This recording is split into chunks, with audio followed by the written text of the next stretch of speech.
कुत्तों के काटने की घटनाओं के विषय पर बाल कल्याण समिति ने जताई चिंता, स्वास्थ्य विभाग को दिए निर्देश।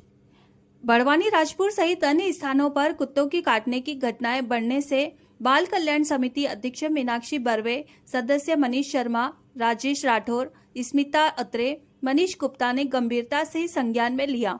समिति ने सीएमएचओ को पत्र जारी कर आवश्यक चिकित्सा सुविधाएं, टीकाकरण और इन घटनाओं की रोकथाम के लिए ठोस कदम उठाने के निर्देश दिए।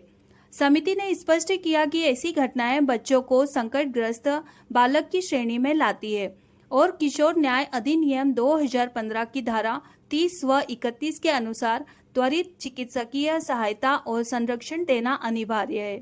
समिति ने एंटी रेबीज वैक्सीन और आरआईजी की सभी सरकारी अस्पतालों में तत्काल उपलब्धता कराई जाए।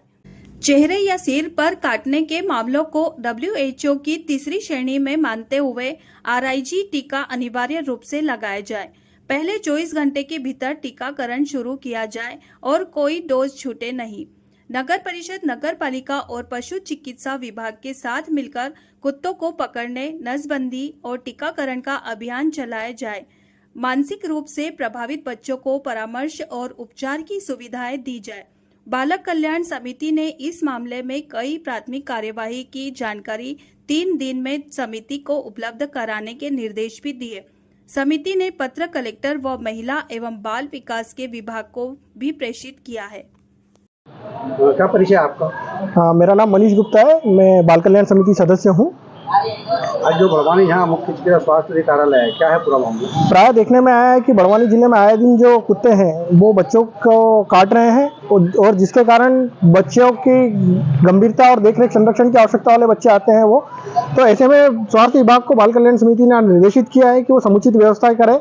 एंटी रेबीज के अलावा आरआईजी का टीका भी वो उपलब्ध कराए, जिससे कि बच्चों का संरक्षण हो सके और उनकी जान बच सके। इसी संबंध में बाल कल्याण समिति स्वास्थ्य विभाग में सीएमएचओ को निर्देशित कर रही है कि वो सारे जिले में यह व्यवस्था सुनिश्चित कराए और अगर बच्चों को कोई गंभीर रूप से कुत्ता काट खाता है तो ऐसी स्थिति में तुरंत उसे आरआईजी का टीका भी लगाया जाए और ये पूरी व्यवस्थाओं को सुनिश्चित किया जाए। समस्त स्थानों पर, चिकित्सा संस्थानों पर आरआईजी के और एंटी रेबीज टीके उपलब्ध रहे।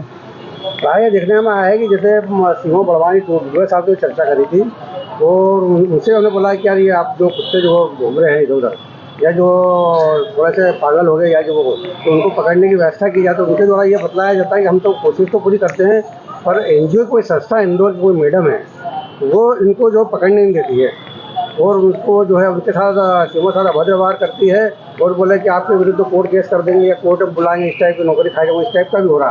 तो उनके विरुद्ध, एनजीओ के विरुद्ध कोई काट के द्वारा कार्रवाई की जाएगी? नहीं, इस संदर्भ में पशु अधिनियम का पालन करते हुए कुत्तों को भी संरक्षित किया जाए और बच्चों को भी संरक्षित किया जाए। इस दिशा में अगर मिलकर कार्य किया जाएगा एक समन्वय बैठक के साथ तो काफी बेहतर रहेगा।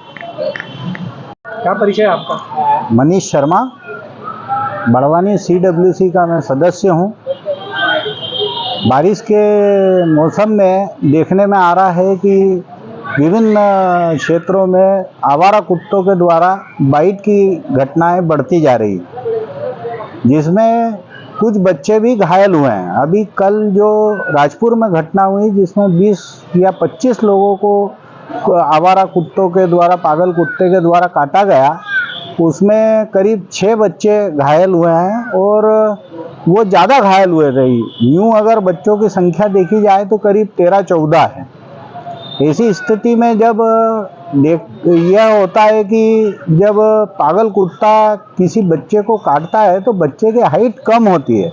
ऐसी स्थिति में बच्चे के पाँव तो बच जाते हैं पर उसके अपर रीजन पर कुत्ते की बाइट हो जाती है।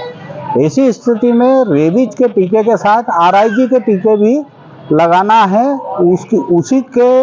उसी को व्यवस्था को सुनिश्चित कराने के संदर्भ में आज सीएमएचओ मैडम को एक पत्र CWC बड़वानी के द्वारा प्रेषित किया गया है।